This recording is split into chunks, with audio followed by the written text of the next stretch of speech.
Assalamualaikum, good morning. Good morning everybody. Welcome to Geo Pakistan with Huma and Abdullah. How are you all?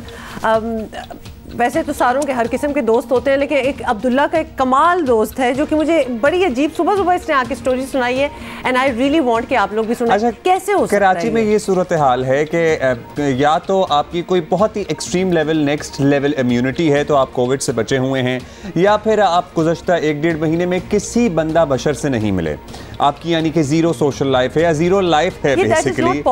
वैसे zero life है तो आप बचे हुए हैं, तो ये अदरवाइज तो ऑलमोस्ट हर इंसान को हो रहा है। हाँ। हमारे एक जानने वाले हैं, वो मुझे लग रहा था 2 साल से हाइबरनेशन में ही हैं, 2-2.5 साल से जब से कोरोना आया है। वो शील्ड और मास्क और फिर एक ऐसे ही मशहूर भी हो गया था कि वो तो गुफा में शिफ्ट, गार में शिफ्ट, वो नहीं आप नेट जियो देखती हैं वो जो शेर जहाँ रहते हैं। अच्छा, मैंने वाकई जब इससे बताया ना अब्दुल्ला ने, तो आई थॉट ही एक्चुअली गुफा कौन सा इलाका, मैंने कहा गार में रहते नहीं है, मतलब एक बात ठीक है, बस वो गार में मूव हो गए, लेकिन उन्हें भी हो गया है अपेरेंटली। वैसे this is I am very curious. वाकई कुछ लोग जो हैं वो विच इज़ गुड, मतलब अब हम देख ही रहे हैं कि कोविड का क्या हाल होता जा रहा है और लेटेस्ट फिगर्स तो हमें और अलार्म कर रहे हैं, लेकिन there are people out there, बहुत चंद होंगे जो कि वाकई जिन्होंने टोटल अपने आप को दूर रखा है, सोशल डिस्टेंसिंग बाकायदगी से की है, बाकी लोगों को नहीं मिलते, वर्क फ्रॉम होम है, they are living their lives like that. बड़े कम वैसे मैं जानती हूँ, ज़्यादा नहीं, but I do know a few. कैसे हो सकता है? बस मैं तो एक ही को जानता हूँ, मतलब सालों दफ्तर ना आना और उसके बाद सब कुछ वो पहन पून के, ये अल्टीमेटली मैं बताऊँ this is going to be a new normal. मतलब उसका एक नहीं, बट उसकी आपका पर्सनालिटी पे फिर एक चीज़ इफेक्ट करेगी। आप लाइक थोड़े साइको हो जाते हैं। साइको की वजह से ही तो आप इतने अकेले रह रहे हैं इतने अरसे से, और जबकि थोड़ी मतलब जब आपको रिलैक्सेशन हो भी जाती है उस दौरान भी ना निकलना, ट्रैवल भी कोई नहीं, मतलब ये सारी वो चीजें बाय द वे जो हम प्रमोट कर रहे होते हैं और आपको कहते हैं हम ना करें, लेकिन इसका मतलब ये नहीं आप ये टीम जो है ना शरारत की हो गई, नहीं फिगर दे दे, नहीं तो नाम निकल जाएगा मुंह से। अच्छा फाइन, फिगर आपको दे देते हैं, बाकी नाम हम कोई नहीं लेंगे। तो मुल्क में जी कोरोना से आपको बता दें कि वैसे तो 5472 अफराद मुस्बत केसेस रिपोर्ट हुए हैं जो है और 908 की हालत नाजुक बताई जा रही है, which is a big number I think, और मुस्बत केसेस की शरह हमारी ओवरऑल कंट्री वाइज 9.48 तक पहुंच गई। तो आप ऑलमोस्ट 10 ही समझे, लेकिन कराची का तो हाल ही कुछ और हुआ है। Karachi is almost 38% positivity rate, और बाकी भी ये तो हम आपको ओवरऑल एक फिगर दे रहे हैं कि 10%, which in itself is a lot, लेकिन इससे भी ज़्यादा है कुछ शहरों की, और केस इन पॉइंट कराची का तो हमने आपको बता ही दिया है। डिटेल में इसके बारे में बात करेंगे लेटर इन द शो, क्योंकि और भी बहुत सी बातें हैं, तो शुरू करें। अच्छा, मैं तो वैसे और एक टेंशन में हूँ, हमारे जो है ना हसनैन, मोहम्मद हसनैन बिग बैश में, आपको पता है उनका एक्शन जो रिपोर्ट हो गया। वैसे तो मुझे ज़रा तहफ़्फ़ुज़ात हैं बिग बैश के एम्पायर्स वगैरह भी, आपको पता है बाज़ औक़ात एक कंट्रोवर्शियल है वो सारा सीन, लेकिन आई होप दैट वो आगे उनके लिए मसला ना बने। I hope so. Bye the वे इसकी हम डिटेल में बात करेंगे, और क्वेटा ग्लैडिएटर्स के लिए तो बड़ा इंपॉर्टेंट एसेट है वो, वैसे उनके पास कोई खास एसेट है सच मुझे लगता है को है नहीं। अच्छा चलें, ये वो डिटेल में बात है, क्योंकि I have my 2 cents as well, because अभी रिसेंटली जो विराट कोहली का एक एक्शन था ना बिफोर ही अनाउंस्ड हिज रिटायरमेंट, वो स्टंप्स पे जाके बोलना, मतलब मुझे समझ नहीं आती कि कुछ लोगों पे कुछ एक्शन नहीं होता और कुछ पे लिटरली छींक मारने पे भी एक्शन हो जाता है। More on that later. अच्छा जी, तहरीक इंसाफ और वज़रा ने नवाज शरीफ के खिलाफ बगावत की जो थ्योरीज हैं बयान की हैं, तो जवाब में अपोजिशन ने भी एंड इनफैक्ट जिनके खिलाफ बयान की जा रही हैं हुकूमत गिराने के नए दावे शुरू कर दिए हैं। नायब सदर मुस्लिम लीग नून मरियम नवाज कल कह दिया उन्होंने कि हुकूमत अब बस चंद दिनों की मेहमान है। जितनी जल्दी पीडीएम को थी हुकूमत गिराने की, आवाम को है, मुझे लगता है उससे ज़्यादा जल्दी इस हुकूमत को खुद है अपने आप को गिराने की। का जो अंजाम है वो बहुत करीब है। मेरा ये ख्याल है कि जो मैं इनके हालात देख रही हूँ, मुझे ये महीनों और हफ्तों की नहीं चंद दिनों की बात नज़र आ रही है। अभी वैसे ये बात मुझे पता है कि आपको थोड़ी सी हंसी आ रही है, बिकॉज ये उन्होंने बात तो बहुत स्वीपिंग स्टेटमेंट ऑलमोस्ट दे दी लगी, लेकिन ये होगा कैसे ये उन्होंने नहीं बताया। अच्छा, बात ये कि ऑपोजिशन ये बातें कब से कर रही है, आपको डू यू हैव अकाउंट कि कितनी दफा ये बातें की गई हैं? इन दिस वेरी स्टेटमेंट वजीर इत्तलात फवाद चौधरी ने उसके बाद जो कहा ना, I kind of stand with him, क्योंकि उन्होंने कहा कि ये जवाब जो है मरियम जो भी कहती हैं, तो अब तो इनकी बातों पे, मरियम की बातों पे उनके बच्चे भी हंसते होंगे, बिकॉज ये अजीब गरीब किस्म की स्टेटमेंट स्टैंड आके देना कि जी महीने भी नहीं, दिनों की बात है। खैर I won't say that I stand with him, मतलब ये भी अजीब सी बात है। बट ऐसी बातों से आप इतनी सनसनी क्या फैलाने बस मैं कह रहा हूं कि ऑपोजिशन मतलब अरसा दराज से अब ये बातें कर रही है। अच्छा, फवाद चौधरी ने क्या कहा, ये सुने। उनकी लीडरशिप जो है वो इसके ऊपर फोकस नहीं है, वो इस्लाहात से ज़्यादा उनको लगता है, मतलब उनको पहले साल से इसी ख्वाहिश में है कि शायद हम 6 महीने बाद हुकूमत गिरा लें, शायद हम 6 महीने बाद हुकूमत गिरा लें। तो इसी चक्कर में उन्होंने 4 साल गुजार लिए हैं। मेरा ख्याल अगले 5-6 साल भी वो ऐसे ही गुजारना चाहते हैं। तो उसके साथ मरियम के वो भी लगा दिया करें ना, 31 दिसंबर को हम जनवरी में चले जाएंगे, 12 अक्टूबर को हम फलाने दिन चला जाएंगे, वो फलाने दिन चले जाएंगे। मरियम नवाज साहब की बातों के ऊपर तो अब उनके बच्चे भी हंसते हैं। अच्छा जी, मरियम नवाज ही नहीं, चेयरमैन बिलावल भुट्टो ने भी मैदान में आकर लॉन्ग मार्च से हुकूमत को घर भेजने के दावे शुरू कर दिए हैं। उन्होंने कल क्या कहा है, बड़े मुतहर्रिक हो गए हैं वैसे ये अपोजिशन के रहनुमा, वो भी सुनिए आप।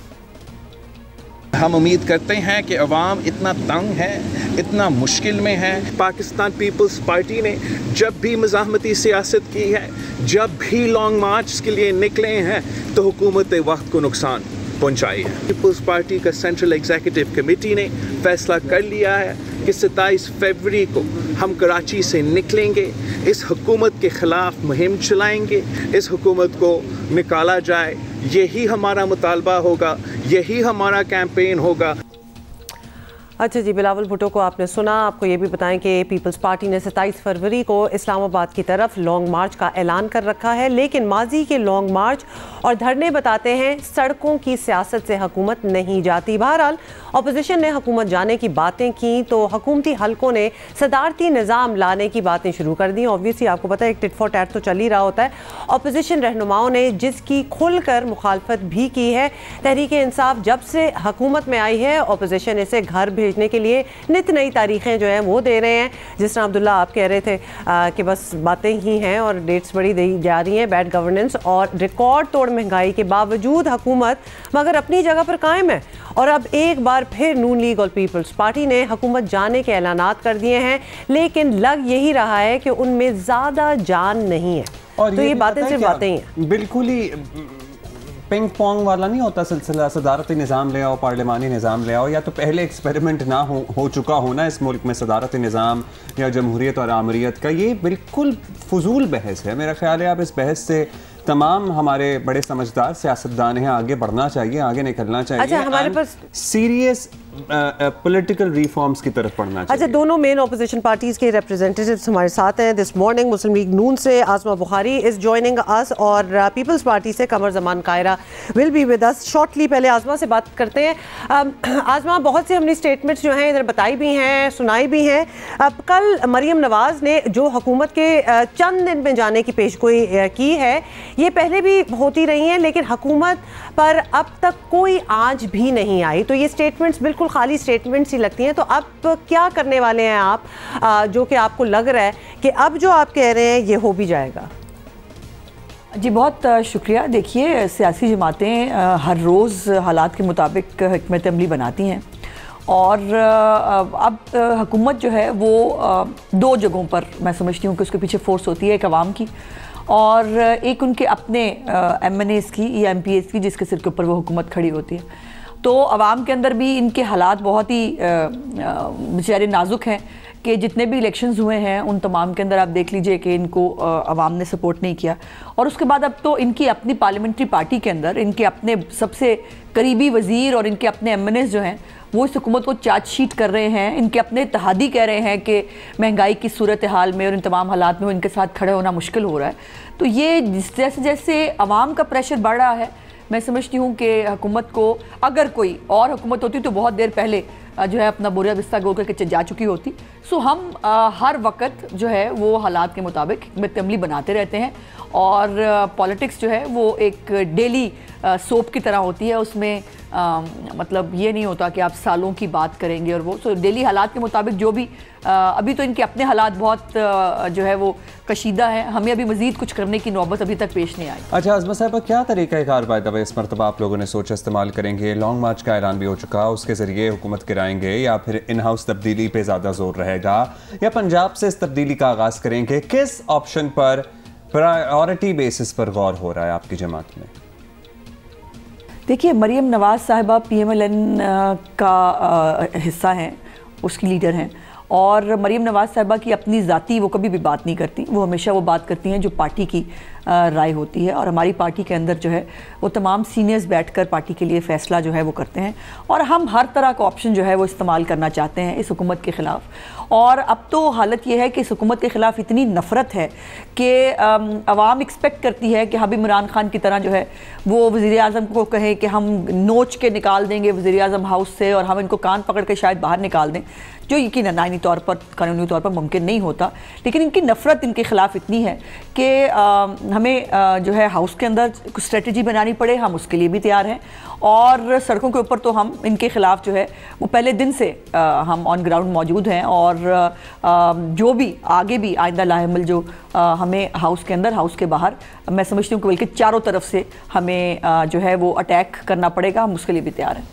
अच्छा अज़मा, चलें ये बताएं कि बिलावल भुट्टो ने 27 फरवरी को हुकूमत गिराने का ऐलान कर दिया है, तो क्या राब्ते में है आपकी जमात पीपल्स पार्टी से मिलकर हुकूमत गिराने का कोई प्लान आप लोग सोच रहे हैं? देखिए, पीपल्स पार्टी ये जहन में रखिए कि नेशनल असम्बली में भी जो है वो अपोजिशन में दूसरी बड़ी पार्टी है, और पंजाब असम्बली में तो उनकी वैसे ही 10 नशिस्तें हैं। सो कहीं पर भी उनको अगर हुकूमत गिरानी है तो वो अकेले कोई फ़ैसला नहीं कर सकते। PMLN अगर उनके साथ ना हो तो वो तो अपना सेनेटर भी मुंतखब नहीं करा सकते थे, वो भी PMLN की वजह से मुमकिन हुआ। सो अकेले पीपल्स पार्टी कुछ भी नहीं कर सकती, उनको अगर कुछ करना है तो उसमें मेन जो पार्टी होगी वो PMLN होगी, और अकेले बातें करने से बेहतर है कि अगर मिलकर जो है काम किया जाए। और पार्लियामेंट के अंदर ऑलरेडी मिल के हम पीपल्स पार्टी के साथ जो है वो अपोजिशन का किरदार अदा कर रहे हैं, और आने वाले दिनों में अगर जो है ये फैसला हो कि इन हाउस चेंज की तरफ जाना है, और उस पर यकीनन पीपल्स पार्टी को PMLN से बात करनी पड़ेगी। पीपल्स पार्टी PMLN के बगैर लास्टली अज़मा साहिबा, अब आपको पता ही है, आप पंजाब आपका बैटलफील्ड है, नून लीग वसीम अकरम प्लस यानी उस्मान बुज़दार साहब को बड़ी तनकीद का निशाना बनाती रही है, लेकिन एक ताज़ा सर्वे में उन्होंने सबको मात दे दी है जनाब। और did this surprise you at all, या फिर शॉक लगा आपको? और पहले तो ये है कि इसका सैंपल का साइज़ 150 है शायद, मैंने जो मुझे जहाँ तक मालूम है, और तरक्याती मंसूबों के हवाले से उस्मान बुज़दार साहब को पहला नंबर मिला है इस सर्वे के मुताबिक। तो ये जहन में रखिएगा कि इसमें 99.9% जो मंसूबे हैं वो शहबाज शरीफ साहब के दौर के हैं, जिसकी फिजिबिलिटी या PC1 ये तमाम जो है उनके दौर में मंजूर हुए थे। और तरक्याती मंसूबों पर भी अगर मैं मान लूँ इस सर्वे को कि उस पर उनको नंबर मिले हैं, तो वो भी शहबाज शरीफ के मरहून मिन्नत है। अदरवाइज़ इनकी आटा चीनी चोरी की जो है डकैती देख लें, इनका रिंग रोड की डकैती देख लें, उसके बाद ये जो 23 अफराद मरी के अंदर जो है वो जिंदा जिनके दम घुटके जो मरे हैं, वो मेरा ख्याल है इनके लिए एक बहुत बड़ी चार्जशीट है। इस पर उस्मान बुज़दार की कारकर्दगी के ऊपर जो है बात करने से पहले बहुत सारे हकायक हैं जो हमें देखने पड़ते हैं, और पंजाब की आवाम यकीन मानिए बहुत क्लोजली इन बातों को देखती भी है और समझती भी है, बाशऊर लोग हैं पंजाब के। और इसलिए तरक्याती कामों के हवाले से अगर उस्मान बुज़दार साहब को नंबर मिले हैं तो उस्मान बुज़दार साहब ये आपके नंबर नहीं है, ये शहबाज शरीफ साहब के नंबर है। अच्छा जी, बहुत बहुत शुक्रिया। Azma Bukhari is clearly not convinced about Usman Buzdar's performance. अच्छा, हम वैसे वो सर्वे के बारे में आपको बताएंगे जिनका हमने जिक्र किया है अभी। तो उस्मान बुज़दार अगर टॉप पे हैं तो बाकियों का हाल आप सोच लें कि क्या होगा। मतलब थोड़ा सा कंपैरिजन तो इसी से मिल पार्टी का मज़मान कायरा साहब हमारे साथ मौजूद हैं, और पीपल्स पार्टी के क्या प्लान है, हुकूमत को किस तरह गिराने हैं। लॉन्ग मार्च का ऐलान तो पहले ही हो चुका। कायरा साहब शुक्रिया। 27 February is the date. Peoples Party ने हुकूमत के खिलाफ लॉन्ग मार्च का ऐलान कर रखा है। कल बिलावल साहब ने यह भी कहा कि वो लॉन्ग मार्च के जरिए हुकूमत गिरा देंगे। तो कैसे गिराएंगे? कोई धरना देंगे? अगर धरनों से हुकूमतें जाती होती तो सर सबसे पहले तो इमरान खान साहब कामयाब होते। जितने धरने उन्होंने दिए हैं आप लोगों ने तो नहीं दिए अपेरेंटली अभी रिसेंट पास्ट में इतने। जिस दिन बिलावल साहब ने ये ऐलान किया था कि हम 27 फरवरी को इस हुकूमत के खिलाफ मार्च करेंगे, उसी दिन उन्होंने ये भी वजाहत की थी कि हम जिस दिन इस्लामाबाद पहुंचेंगे वहाँ पे अपनी हतमी जो हमारी स्ट्रेटजी है वो अनफोल्ड करेंगे। इन द मीन टाइम वो दरमियान में रास्ते में मुख्तलिफ जगहों पे रुकते हुए रैलीज को खताब करते हुए आएंगे, तो बहुत सारी चीज़ें रास्ते में वो बयान करते आएंगे, और फाइनल जो है वो इस्लामाबाद पहुँच के इंशाल्लाह वो आपके साथ ज़रूर शेयर करेंगे। हाँ, लेकिन फिर भी आपने कोई ख़ास एक्सप्लेन नहीं किया कायरा साहब, क्योंकि पिछली हुकूमतों में लॉन्ग मार्च और धरने होते रहे हैं लेकिन हुकूमत कभी भी नहीं इस तरह गिरी, तो ये कोई आप प्रेसिडेंट ऐसा नहीं है आपके पास, तो आप ऐसा क्या अलग करेंगे जो हुकूमत गिर जाएगी इस बार? पीडीएम के अंदर जो फैसले पाकिस्तान पीपल्स पार्टी की मशावरत से या हमारे इसरार पे हुए, उसमें फॉर्मेशन से लेके बाय इलेक्शंस, सेनेट का इलेक्शन, ये सारे फैसले जो हमारे कहने पे, हमारी तजवीज़ पे हुए, उन फैसलों में कोई मान नहीं रहा था कि ये फैसले फ्रूटफुल होंगे, लेकिन वक्त ने साबित किया कि पीपल्स पार्टी के वो फैसले दुरुस्त साबित हुए। पीपल्स पार्टी का अपना एक माजी है, हमारी अपनी एक स्ट्रगल और तारीख है, हमारा अपना एक लर्नड लेसन है तारीख से। हमें पता है कि पाकिस्तान के अंदर कैसे लोगों को मोबिलाइज करना है और अवामी दबाव के जरिए हमने हुकूमत को चलता करना है। आज हम करने क्या जा रहे हैं, मतलब उसकी बज़ाहिर एक सिमत तो ये है कि हम अवाम का एक मोबिलाइजेशन कैंपेन है। इस वक्त हुकूमत के अपने लोगों के ऊपर, और क्या कहा परवेज खटक साहब ने, क्या कहा नूर आलम साहब ने, क्या कहा उनके बाकी दोस्तों ने पीटीआई के अंदर, कि जो इस वक्त अवाम का दबाव है हम अवाम को फेस नहीं कर पा रहे। परवेज खटक, तो आप कह रहे हैं कि अवाम को मोबिलाइज करने की प्राइमरी एक कोशिश होगी। अच्छा, एक बार फिर कायरा साहब, मुल्क में सदारती निज़ाम की आवाज़ें उठ रही हैं, अगर ऐसा कोई कदम होता है और इमरान खान अगले 5 साल के लिए सदर बन जाते हैं तो कहाँ से लाएंगे आप लोग 2/3 अक्सरियत? सादा अक्सरियत वाले बिल तो अपोजिशन रोक नहीं पाती। पाकिस्तान में ये बड़ी पुरानी बहस है कि सदारती निज़ाम होना चाहिए या वज़ारती निज़ाम होना चाहिए। ये एक ला यानी बहस है, ला हासिल बहस है। पहली बात, इसके 2 हिस्से हैं। एक तो यह है कि इस मुल्क के अंदर 4 सदूर, बड़े ताकतवर सदूर रहे। सदर अयूब खान वो 11-12 साल रहे, वो मार्शल लॉ के साथ पूरे इख्तियार के साथ अब सदर थे। उसके बाद याया खान बड़े बाइख्तियार मार्शल लॉ एडमिनिस्ट्रेटर थे, सदर थे। उसके बाद ज़ियाउल हक बड़े बाइख्तियार वर्दी वाले सदर थे। उसके बाद परवेज मुशर्रफ। तो इन 4 सदूर ने मुल्क के साथ क्या किया, उससे मुल्क को क्या फायदा हुआ, उससे पाकिस्तान का हर उस मार्शल सदर के दौर में, बाइख्तियार सदर के दौर में पाकिस्तान मजीद मुश्किलात का शिकार हुआ। उनके अलावा कभी किसी पॉलिटिकल प्रोसेस को इतना अरसा नहीं चलने दिया गया। अगर चलने दिया जाता तो इसकी खामियां भी दूर होती, ज्यादा बेहतर डिलीवर करता। दूसरी गुजारिश है कि ये बहस इस मुल्क के अंदर नहीं है। आइन के अंदर तरमीम होगी, सिर्फ आइन के अंदर तरमीम करना मकसूद नहीं है। आप आइन के प्रियम्बल को देखिए, आइन का प्रियम्बल कहता है कि यहाँ पार्लिमानी निज़ाम होगा। प्रियम्बल को तब्दील करने के लिए अगर आपने करना है तो फिर आपको नई एक आइन साज असम्बली बनानी पड़ेगी, उसके लिए नया मैंडेट लेना पड़ेगा आवाम से। बट ये बहस भी नहीं है। बहस तो ये है कि इस मुल्क के अंदर जो एग्जेक्टिव अथॉरिटी है वो क्या मुंतखब नुमाइंदे या नुमाइंदों पर मुश्तमिल हुकूमत को इस्तेमाल करनी चाहिए या पाकिस्तान के इदारों को उसमें मदाखलत करनी। ठीक राइट, वो कमर ज़मान कायरा साहब हमसे बात कर रहे थे और अपना ओपिनियन दे रहे हैं। वैसे ये तो उनका अपना ओपिनियन है, लेकिन वाकई ये बहस literally we have grown up listening to this debate कि सदारती निज़ाम होना चाहिए या वजारती निज़ाम होना चाहिए।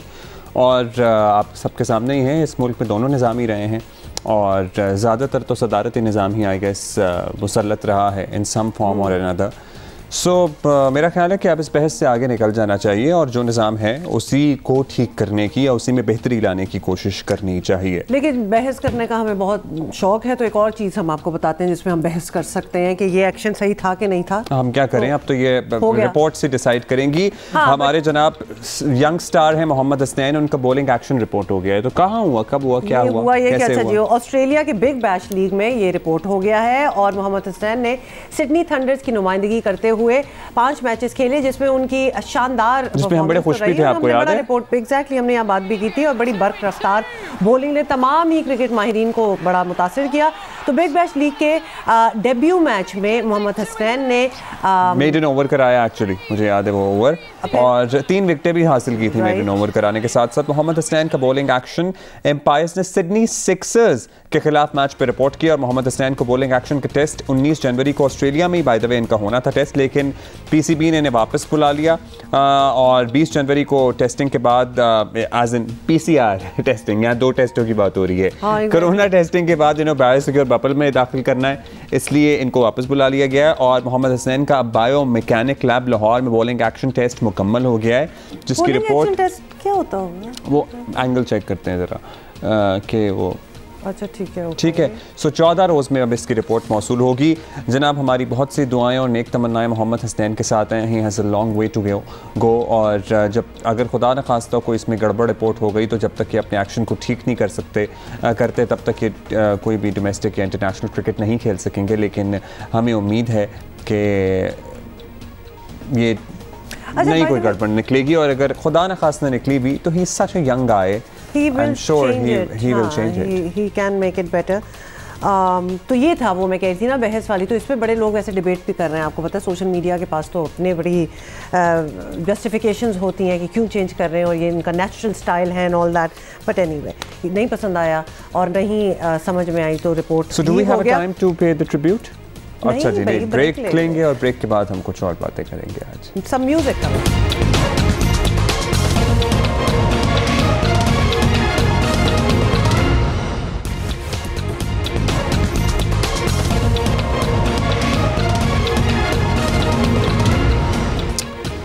अच्छा जी, आपको पता है कि पूरी दुनिया में ही कोविड अब जो है ये नई वेव ओमिक्रॉन की ये फैल रही है, तो लिहाजा हुआ ये कि न्यूजीलैंड क्रिकेट टीम का दौरा ऑस्ट्रेलिया मुलतवी हो गया है और ये उन्होंने अनाउंस कर दिया। न्यूजीलैंड ने 24 जनवरी से 9 फरवरी तक ऑस्ट्रेलिया का दौरा करना था, जो कि अब नहीं होगा। कोरोना की मौजूदा सूरत हाल के बायस दौरा जो है वो मुलतवी किया गया है। जनाब न्यूजीलैंड, आपको बताते हैं न्यूजीलैंड क्रिकेट और क्रिकेट ऑस्ट्रेलिया ने सीरीज़ मुलतवी होने के हवाले से कॉन्फर्मेशन कर दी है और दौरे में 3 वनडे 1 T20 मैच शामिल था। लेकिन अब देखिए कब होता है। बोर्ड्स की मुशावरत से बताया जा रहा है कि नई जो डेट्स हैं उनका ऐलान किया जाएगा। वैसे पाकिस्तान का दौरा भी करना है बहुत सी इंटरनेशनल टीम्स ने, और मैं सोच रहा था कि the beginning of the year और ओमिक्रॉन की वजह से द फर्स्ट कैजुअलिटी जो इस वक्त हम देख रहे हैं ना ऑफ एनी स्पोर्टिंग इवेंट, और सबसे बड़ा तो स्पोर्टिंग इवेंट हमारा PSL है, जिसके बारे में सच बताएं तो हम काफ़ी दिनों से बात कर रहे हैं और हमें थोड़ा सा डर लगा हुआ है। ऑफ कोर्स डिटरमिन्ड हैं कि ये होगा भी और बहुत SOPs आर इन प्लेस, पिछली बारी की तरह नहीं होगा। We have our fingers crossed, but I think 100% capacity के साथ क्राउड को अलाउ करना would not be wise. और मुझे यकीन है कि ऐसा होगा भी नहीं। I am sure better sense will prevail और इस तरह होने नहीं दिया जाएगा। अच्छा, ये तो हमने आपको टीवी पे ही ग्रूव इस दफा भी देखे, मेरा ख्याल है देखिए कि क्राउड मेरा ग्रूव टीवी पे वाला ही सीन करना चाहिए इस मर्तबा भी। अच्छा, साथ ही एक और विजुअल्स बड़े ही दर्दनाक किस्म के, मतलब ये क्यों होता है और ये अब चूंकि इतने कैमरा CCTV मोबाइल फोन्स पकड़े जाएंगे लोग तो ऐसा क्यों कर रहे हैं, तो ये अब्दुल्ला यू टेल। सिविल अस्पताल के करीब शहरी पर पुलिस एहलकारों का तशद्दुद सामने आया है। शहरी पर ट्रैफिक पुलिस एहलकार तशद्दुद की वीडियो वायरल हो गई है और ट्रैफिक एहलकार गाड़ी का चालान कर रहे थे। मौके पर मौजूद नौजवान ने कुछ कहा तो एहलकारों ने उस पर तशद्दुद जनाब शुरू कर दिया। सो ये हो रहा है, तो ये होता है। मतलब ये शहरी भी वैसे तो कराची में ना कुछ स्पॉट्स हैं, आपको पता है, जैसे कि 3 तलवार, और वैसे हर शहर में ऐसे स्पॉट्स होते हैं जैसे कि 3 तलवार। लिटरली वहां पे कोई 15 पुलिस एहलकार खड़े होते हैं, क्योंकि वो चौकी भी एक छोटी सी, ठीक है, वहां पे लिटरली चले 5 की जरूरत होगी, वहां 15 खड़े होते हैं जिनका काम सिर्फ ये होता है कि बस किसी को पकड़े, मतलब वो वैसे बिला वजह गैर जरूरी भी ये हरकतें करते हैं ना इतने ट्रैफिक पुलिस को देख के, तो ये भी एक अब बेहतर यही है कि आपने कागजात आप पूरे रखें, सब चीज़ें पूरी रखें, सिग्नल ना तोड़ें, यू नो एक कोई चांस के इस किस्म की कोई हाथापाई हो, और खासतौर पे तमीज़ से बात किया करें सारे एक दूसरे में, तो चीज़ें एस्केलेट नहीं होती। खैर जी, आपको पता है एक जियो पे वैसे बहुत अच्छे ड्रामे चल रहे हैं, लेकिन एक ड्रामा जो हमें बड़ा पर्सनली पसंद है वो है जो बिछड़ गए। It is a piece of art, it is a work of art. Production उसकी इंटरनेशनल लेवल प्रोडक्शन है और हमारे जो दोस्त उसमें काम कर रहे हैं भाई सभी ने कमाल कर दिया, कमाल काम किया है। फॉल ऑफ ढाका इसके जो थीम है, थीम तो है ही ज़बरदस्त, and you might not have watched a lot of movies on that, तो रिफ्रेशिंग है कि इस पे भी अब बात हो रही है। लेकिन the way it has been shot, वो वाकई आपको लगता है कि आप उस टाइम जोन में चले गए हैं। तो कहना आपको ये था कि कल इसके जो स्टार्स हैं, मेन स्टार्स, जिसमें माया अली, वहाज अली और कैप्टन फारूक का जो फारूक का जो रोल प्ले कर रहे हैं तलहा, ये तीनों हमारे मेहमान होंगे जियो पाकिस्तान पे टुमारो। तो कल का शो जबरदस्त होने वाला है। आप लोग जरूर हमें अपने सवाल लिखें, अपने क्वेरीज लिखें, please write to us at Geo Pakistan TV पे। हम जरूर आपके सवाल भी शामिल करेंगे। हमारे पास तो अपने बहुत से सवालात हैं। We gonna see you after this headline break.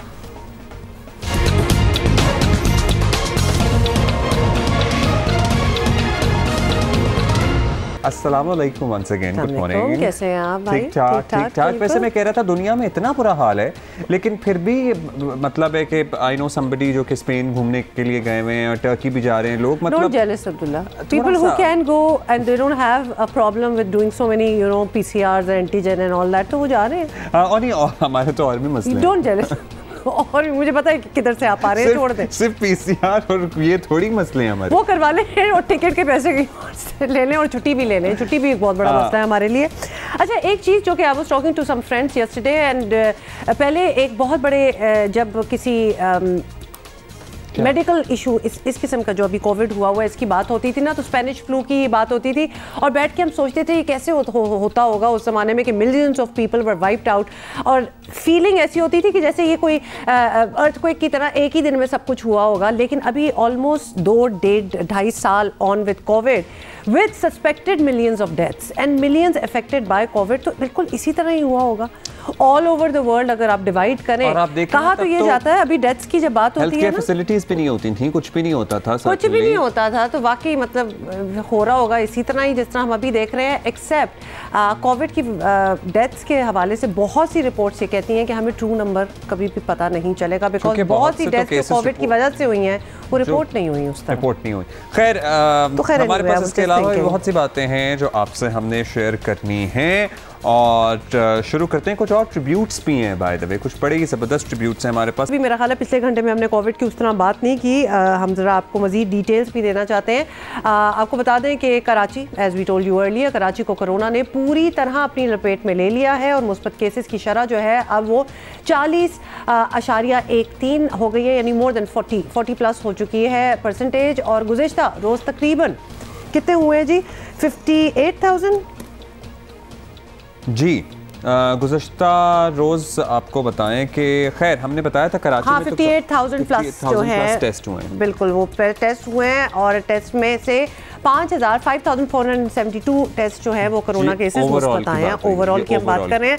अस्पतालों में मरीजों की तादाद जो है वो बढ़ने लगी है। हैदराबाद में शरह जो है 14% तक पहुंच गई है, लाहौर में 15%, इस्लामाबाद में शरह तकरीबन 12%, हमें इतना सो तो इस्लामाबाद है, और मुजफ्फराबाद में 21%, दैट इज अलार्मिंग 21%। पेशावर में 11% रही है। माहिरीन ने अगले हफ्ते तक अस्पतालों में जगह का पड़ने का खदशा जाहिर किया है। कोरोना के बढ़ते केसेस ख़तरनाक सूरत हाल की तरफ हमें तो लग रहा है आप निशानदही कर रहे हैं, और कोरोना की इस लहर में 16 साल से जो कम उम्र के बच्चे ना वो भी खासे निशाने पर हैं, जो पिछली वेव्स में ज़रा महफूज ही थे। कराची के अस्पतालों में कोरोना से मुतासरा बच्चे भी दाखिल हो गए हैं। रावलपिंडी के तालीमी इदारों में भी कोरोना मुस्बत केसेस रिपोर्ट हुए हैं, और 25 मुस्बत केसेस में 12 साल से कम उम्र के बच्चे भी शामिल हैं। We actually know even a few months old baby ji, who was admitted, हमारे अपने ही कॉलीग का एक बेबी है जो कि 24 घंटे के लिए अंडर ऑब्जर्वेशन अस्पताल में। लेकिन ये सारी सूरत हाल है। अब लिटरली अब तो हम ये कह, अब वैसे तो लोग आपको पता है ना रिलक्टेंट होते हैं पाबंदियां वगैरह ना लगें, लेकिन लिटरली अब खौफ आना शुरू हो गया है।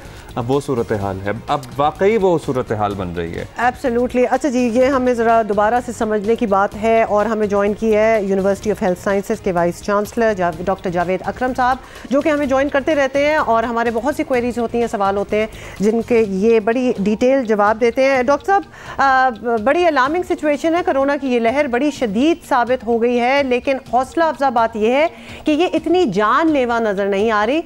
तो आपका क्या अंदाज़ा है कि कोरोना की आखिरी लहर है ये? होपफुली चाहते तो हम यही हैं। जो पहली म्यूटेशंस है ओमिक्रॉन, इसमें 50 म्यूटेशंस हैं जो कि तादाद में बहुत ज़्यादा है, और उनमें से 30 ऐसी म्यूटेशंस हैं जो स्पाइक प्रोटीन्स में हैं, जो कांटे हैं इस वायरस के ऊपर। और कांटों की अहमियत यह है कि तमाम वैक्सीन्स और तमाम दवाइयात भी वहीं काम करती हैं जो हम कोरोना में यूज़ करते हैं, और सबसे बढ़ के लगाव जो एक इंसान से दूसरे को है वो भी इन्हीं कांटों की वजह से होता है। यही जाके फेफड़े में ACE2 रिसेप्टर्स इंसानी जिस्म में लगते हैं और वहाँ से खून के अंदर दाखिल होते हैं। इसकी वजह से जो म्यूटेशंस आई हैं, इसकी वजह से इस वायरस में एक से दूसरे को लगने की अहलियत 12 गुना यानी कि 12 टाइम्स बढ़ चुकी है। तो जाहिर है कि ये इसके नंबर ऑफ़ केसेस सर्ज हो रहे हैं और वर्टिकली ऊपर जा रहे हैं, ख़ासकर कराची में, बड़े शहरों में। और ख़ासकर उन लोगों में जो अनवैक्सीनेटेड हैं। और हमें पता है कि सिंध में और कराची में काफ़ी प्रोपोर्शन अभी अनवैक्सीनेटेड है, बल्कि पूरे मुल्क में भी अभी सब लोग वैक्सीनेटेड नहीं हैं। बहुत बड़े साइज़ की वायरस है, क्योंकि 2 वायरसेस मिलके दिसंबर 2019 में ह्यूमन को स्विच हुई और फिर ह्यूमन टू ह्यूमन ट्रांसमिशन हो रही है, इसलिए इसकी म्यूटेटिंग पोजीशन 39,000 हैं। मैं नहीं समझता कि ये आखिरी म्यूटेशन हैं या ग्रुप ऑफ म्यूटेशंस हैं, और जब तक हम इस वायरस को रुखसत नहीं करेंगे, ये आरएनए वायरस है, रैपिडली डिवाइडिंग वायरस है, ये म्यूटेट करती जाएगी। और हो सकता है अल्लाह ना करे कि अगली म्यूटेशन शायद इसकी विरुलेंस या इसकी शरह अमवात वगैरह भी बढ़ा सके।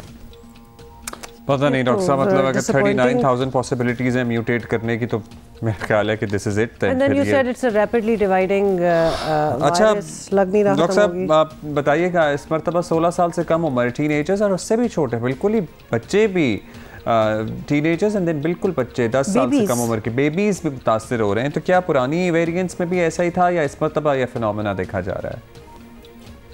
बच्चे जो हैं उनके भी रिसेप्टर्स को ये अफेक्ट कर रहे हैं, ओमिक्रॉन के जो वेरिएंट्स हैं सारे के सारे, क्योंकि बच्चों में भी तकरीबन 12 से 14 गुना ज़्यादा लगाव हो गया है एक बच्चे से दूसरे को लगने से या बड़े को बच्चे से लगने के।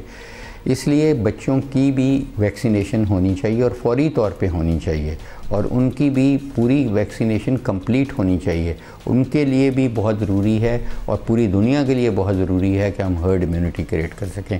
देखें, जो ज़्यादातर वेरिएशन आ रही हैं वो आ भी उन ख़ित्तों से रही हैं इस वक्त जहाँ वैक्सीनेशन रेट बहुत कम है, जैसे अफ्रीका, जहाँ से ये साउथ अफ्रीका से आई, 6% सिर्फ बरसगीर अफ्रीका में वैक्सीनेटेड लोग हैं। तो आइंदा भी प्रिडिक्टेड यही है कि जहाँ वैक्सीनेशन कम होंगी, चाहे वो मुल्क में हों चाहे इंटरनेशनली वो एरियाज़ हों, वहाँ से राइज़ होंगी ये जो म्यूटेंट्स हैं बच्चों में या बड़ों में होंगी। इसलिए मैं समझता हूँ कि बच्चों को 8 साल की उम्र और अब लगनी चाहिए फौरी तौर पे वैक्सीन, और अब बहुत सारी स्टडीज़ इंटरनेशनली 5 साल के बच्चों में भी हो रही हैं। अच्छा डॉक्टर साहब, एक और चीज़, हर्ड इम्यूनिटी की आपने भी अभी बात की है। कोरोना की शिद्दत के बावजूद हुकूमत पाबंदियां लगाने में कोई दिलचस्पी नहीं दिखा रही, जिस तरह we have seen the past as well. तो आपके ख्याल में क्या ये हर्ड इम्यूनिटी के लिए किया जा रहा है, और अगर ऐसा ही है तो क्या मशवरा देंगे? बहुत गलत तासर है और बहुत गलत परसेप्शन क्रिएट किया जा रहा है कि सबको इन्फेक्ट होने दें ताकि हर्ड इम्यूनिटी क्रिएट हो जाए। इस हर्ड इम्यूनिटी का कोई फ़ायदा नहीं है। जो आपको इन्फेक्शन के बाद इम्यूनिटी मिलती है वो बहुत शॉर्ट टर्म होती है, और वो उसमें वायरस की वजह से जो आपकी एंटीबॉडीज़ बनती हैं, IgG या IgM, वो दोनों नॉन न्यूट्रलाइजिंग एंटीबॉडीज़ हैं। वो सेकंड टाइम आपको अटैक से न्यूट्रलाइज नहीं करेंगी जो आपके वायरस दोबारा एंटर होगी। इसलिए और फिर उसकी बहुत बड़ी प्राइस है पे करने की, in form of disease, in form of life, in form of economy. तो मैं समझता हूँ कि वैक्सीनेशन वाहिद हल है कि जिसमें हम हर्ड इम्यूनिटी क्रिएट कर सकते हैं। और मैं समझता हूँ कि हुकूमत को इस कदर पाबंदियाँ ज़रूर लगानी चाहिए कि जो ये 2-2 हज़ार लोगों की शादियाँ हो रही हैं, इनको फौरी तौर पे बैन करना चाहिए। गैदरिंग्स, चाहे वो पॉलिटिकल नेचर की हैं, चाहे वो रिलीजियस नेचर की हैं, सोशल नेचर की हैं, इनको बहुत ही कम करना चाहिए और इनकरेज करना चाहिए कि ये आउटडोर हों। और मैं समझता हूँ इस वक्त बहुत ज़रूरी है कि हम इस पीक को, 5th पीक को कर्ब करें। अगर ये प्रलॉन्ग हुई तो हमारे हॉस्पिटल्स पे बहुत ज़्यादा प्रेशर आने। बहुत शुक्रिया आपका डॉक्टर साहब, और आपने you have made sense, complete sense के इस टाइम इंटरवीन करना चाहिए। और ये हुकूमती इक़दामात, बेसिकली कोई भी हुकूमत आपको पता है इक़दाम नहीं कर रही है। स्कूल सब कुछ नॉर्मल वैसे ही चल रहा है, स्कूल भी रैपिड टेस्टिंग की जाएगी जिन स्कूलों में कुछ परसेंटेज से ज़्यादा होगा, बाकी सारा सीन भी आपके सामने, शादियाँ उसी तरह हो रही हैं, कोई गैदरिंग पे, नंबर ऑफ गेस्ट पे पाबंदी नहीं है। और ये और लोग जब अपने घरों से बाहर निकलते हैं और देखते हैं ना कि सब कुछ नॉर्मली है, तो देन वो इतनी तवज्जो नहीं देते कि कितना फैला हुआ है और कितना एहतियात करने की जरूरत है। मैं जरा आपको वर्ल्ड इंडिकेटर्स भी बताना चाहती हूँ। हर 2-4 दिन बाद का कह दिया जाता है, मतलब NCOC के किसी रिप्रेजेंटेटिव को हम लेते हैं कि हम 2-4 दिन बाद फैसला करेंगे। This is right time to intervene, क्योंकि अब ऐसा तासुर लगना शुरू हो गया है कि आप लोग किसी हर्ड इम्यूनिटी का इंतजार कर रहे हैं। और डॉक्टर साहब ने हमें वाजे कर दिया, और आई एम श्योर आपके पास भी एक्सपर्ट हैं कि इस हर्ड इम्यूनिटी का कोई फायदा नहीं है। ये बड़ी शॉर्ट लिव्ड होती है। और फिर कहना है जस्ट रिमाइंड के एनसीओसी में 10% से ज़्यादा पॉजिटिविटी रेट जिन एरियाज़ की होगी वहाँ इकदाम कोई एक्स्ट्रा करने की, SOPs डालने की बात हुई थी। अब कराची तो 40+ है, तो इधर ही कुछ कर देना चाहिए। You need to control. Lahore 15%। ये लिटरली ये चीज़ हमारी नजरों, हम तो रोज रिपोर्ट करते हैं, फिगर्स आते हैं, so we obviously give you the true factual figure जो हमारे सामने होता है, विच इज़ अलार्मिंग। दुनिया के फिगर्स भी आपको बता दें, हमारी तो टेस्टिंग इतनी होती है तो हमें पता इतना चलता है। फ्रांस में जी 4,64,000 नए केसेस, मतलब ये आप ज़रा फिगर्स चेक करें। इटली में 2,28,000, अमेरिका में 3,68,000, इंडिया में अगर आप देखें 2,77,000। मतलब this is literally going out of control. लाखों की बात है और ये दिनों में ये चीज़ें जो हैं ये लाखों के फिगर्स आ रहे हैं। अच्छा, और डॉक्टर जावेद अकरम हमारे साथ थे, उन्होंने कहा जी अगर इस चीज़ का इंतज़ार किया जा रहा है जो कि लग ही रहा है, जो कि गलत स्ट्रैटेजी है हर्ड इम्यूनिटी वाली, तो ये गलत इसलिए है क्योंकि इसकी कीमत बहुत भारी चुकानी पड़ती है, हेल्थ सिस्टम पे बोझ पड़ता है, लोगों की जानें भी ज़ाया होती हैं, लोगों पे फाइनेंशियल बोझ पड़ता है, फिर हमारी इकोनॉमी भी ओवरऑल सफ़र करती है। आप आबादी देखें, मतलब हर्ड इम्यूनिटी, ये हर्ड है, मतलब ये पूरी एक दुनिया है जो हमारे यहाँ है। So we don't want everybody to be infected at all. एहतियात ही बेहतरीन चीज़, एहतियात ही बेहतरीन है। और हुकूमत को अब मेरा ख्याल है कि NCOC को कुछ सर जोड़ कर, वाकई सर जोड़ कर तो बैठ रहे हैं, बट पता नहीं इंतज़ार किस बात का हो रहा है। कुछ अहम फैसले करने के लिए मज़ीद वक्त लिया जा रहा है, तो अब फैसले कर लें क्योंकि इट्स हाई टाइम। अब अस्पतालों पर भी बोझ पड़ना शुरू हो गया है। So we are going to change the mood here a little bit और आपको कुछ और दिखाते हैं ना। मतलब ये तो हम, आपको पता है कोविड की बात तो बीच बीच में हम करते ही रहते हैं। This is our most pressing and alarming issue. और जो बिछड़ गई की टीम हमारे साथ होगी कल, उनके लिए सवाल भी बताइए आज जियो पाकिस्तान TV पे। See you no while. Morning. Good morning.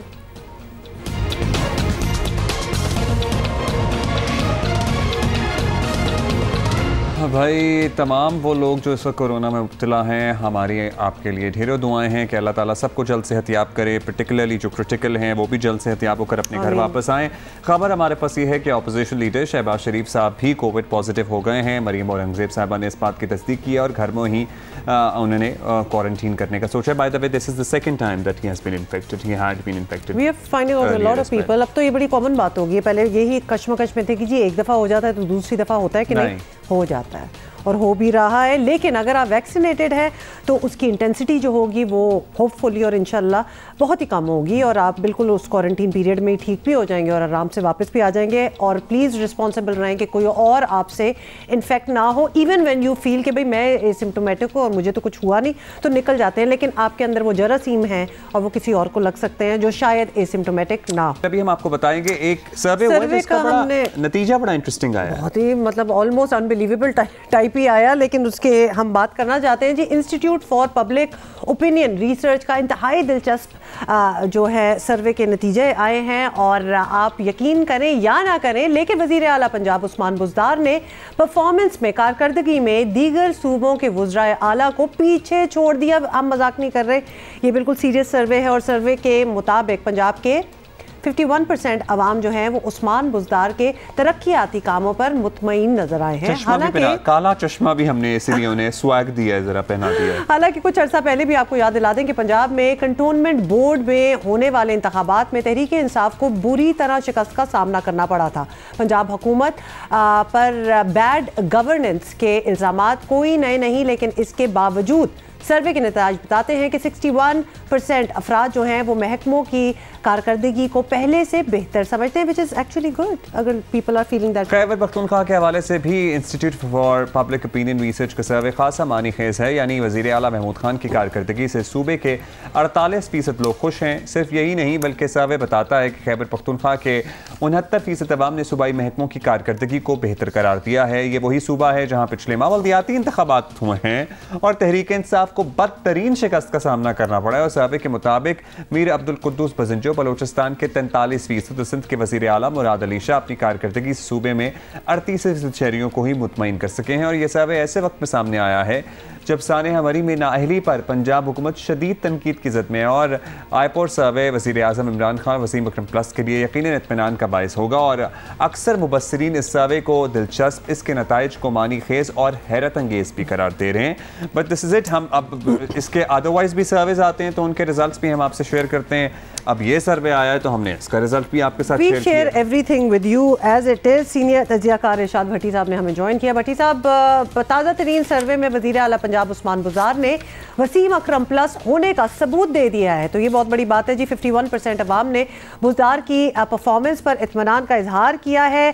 अब ये तो वज़ीर आज़म इमरान खान के लिए भी इत्मीनान का बायस होगा। क्या कहेंगे आप कि ये कैसा लगा आपको सर्वे के जो नताइज हैं?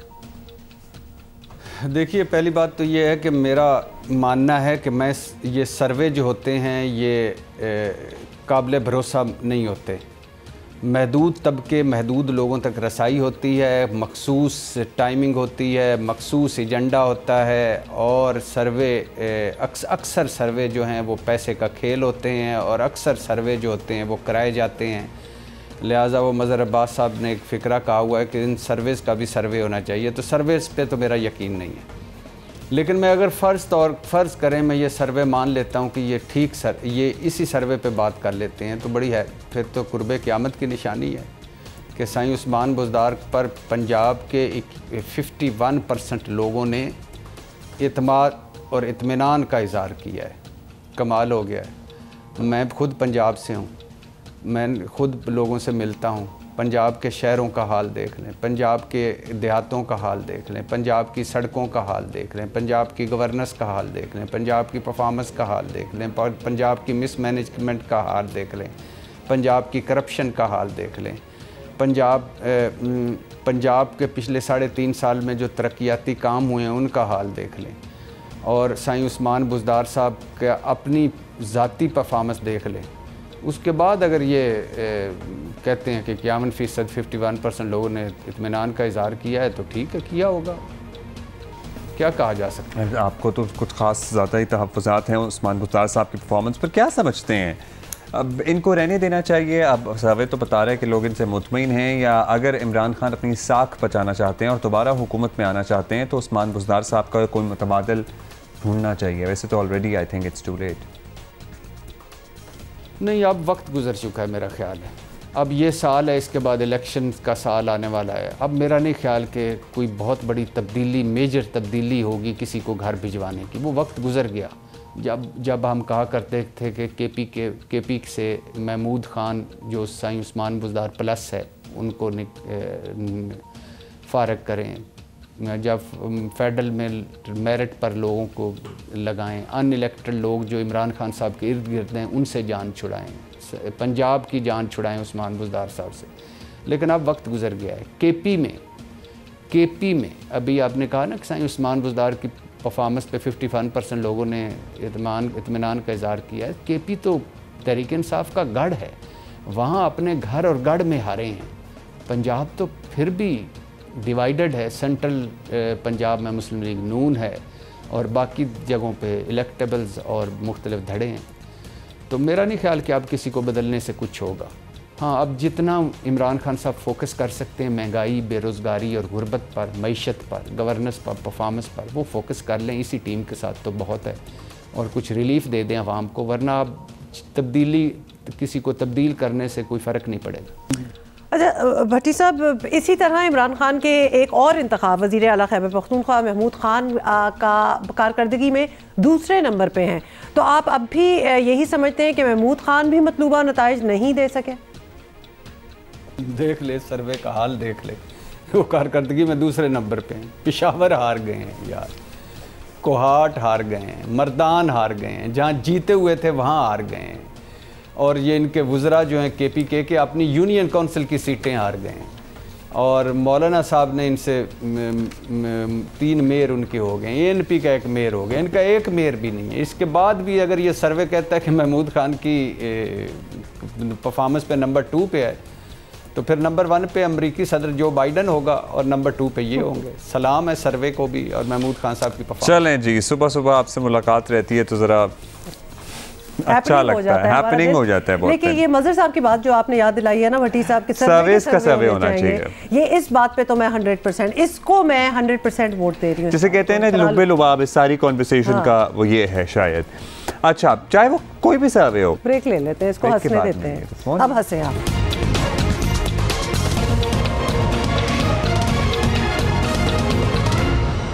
वेलकम बैक जी, गुड मॉर्निंग वंस अगेन। और एक इशू, ये सिलसिला मैं आपको समझा देती हूँ कि पाकिस्तान क्रिकेट बोर्ड के तहत अंडर 13 और अंडर 16 टूर्नामेंट्स में फ्रॉड का इंकशाफ हुआ है। और दिलचस्प बात यह है कि ये फ्रॉड बड़ों ने नहीं बल्कि बच्चों ने ही किया है। पीसीबी के टूर्नामेंट में इंकशाफ हुआ है कि टीमों में ओवर एज खिलाड़ी भी मौजूद हैं, और जिस पर पीसीबी ने दोनों टूर्नामेंट्स को मुअत्तल करके इवेंट में शरीक प्लेयर्स के दोबारा बोन एज जो टेस्ट होते हैं वो कराने का फैसला किया। बहुत अच्छी बात की है वैसे। और पीसीबी के मुताबिक ये अंडर 13 और अंडर 16 के टूर्नामेंट्स पीसीबी के पाथ वेज प्रोग्राम के तहत किए जा रहे हैं और सिर्फ अहल खिलाड़ियों को ही खेलने की इजाज़त दे सकते हैं। माजी में ओवर एज खिलाड़ी मुल्क की नुमाइंदगी करते रहे हैं और मुल्क की बदनामी का बायस भी बने हैं। कालत उम्र के साथ एज ग्रुप क्रिकेट खेलना ना सिर्फ मुर्जमाना फेल है बल्कि करप्शन के ज़ुमरे में भी आता है। और आपको पता है, और फिर अभी इस उम्र में करप्शन कर रहे होंगे तो फिर आप सोचिए, आपको पता है कि मुबैना तौर पर ये भी इत्तलात हैं कि 1971 में प्रॉब्ली वज़ीर आज़म इमरान खान साहब ने भी अंडर 19 वर्ल्ड कप खेला था and his actual date of birth ये कहा जाता है इज़ 5 अक्टूबर 1952 और पूरी दुनिया उन्हें विश करती है 25 नवंबर को या पता नहीं 11 नवंबर को, 25 नवंबर को। सो वहाँ पे भी कुछ था ऐसा मामला। चलें आगे चलते हैं। और नुमाइंदा जियो न्यूज़ फैज़ान लखानी हमारे साथ हैं, उनकी बड़ी कड़ी नज़र होती है ये स्पोर्टिंग इश्यूज़ जो भी हो रहे थे। फैज़ान बताएं ज़रा, हम बात करें अंडर 13 और अंडर 16 टूर्नामेंट्स में बड़ी उम्र के खिलाड़ियों की मौजूदगी का इंकशाफ हुआ है, तो ये कैसे हुआ है? मतलब इन टूर्नामेंट्स में शिरकत से पहले जो क्वाइफ होते हैं वो लिए जाते हैं, बड़ी टेस्ट किया जाता है, इनको चेक किया जाता है। मतलब तो ये शुरू से तो हो ही रहा है लेकिन अब तो एटलीस्ट नहीं होना चाहिए। हाँ बिल्कुल, अभी दिस डे एंड एज ये होना बड़ा मुश्किल है। कैसे हुआ? कवायफ भी लिए जाते हैं बट अनफॉर्चुनेटली हमारे यहाँ जिस तरह के मामलात हैं, डॉक्यूमेंट्स फॉर्जरी हो जाती है। अभी रिसेंटली एक अंडर 19 के एक प्लेयर का इशू हुआ था बट उसने डॉक्यूमेंट्स प्रोड्यूस कर दिया और पीसीबी हेल्पलेस है। बट उस प्लेयर को देखें तो लगता है वो अंडर 19 का प्लेयर कहीं से लगता नहीं है। नाम लेना फिलहाल मुनासिब नहीं है क्योंकि वो प्लेयर अब क्लियर है, दस्तावेजात में क्लियर है। तो इसी तरह जब भी अंडर 13 और अंडर 16 के मैचेस हो रहे थे, अच्छा अंडर 13 और अंडर 16 ऐसी एज है जिसमें बच्चे की शक्ल से मालूम हो जाता है कि यार ये अंडर 13 का बच्चा है या अंडर 13 का बच्चा नहीं। वो चेहरे पे एक आम सी जो एक मासूमियत होती है अंडर 13 प्लेयर की वो वाजे हो जाती है। इसी तरह की बहुत सारे प्लेयर्स आइडेंटिफाई किए गए।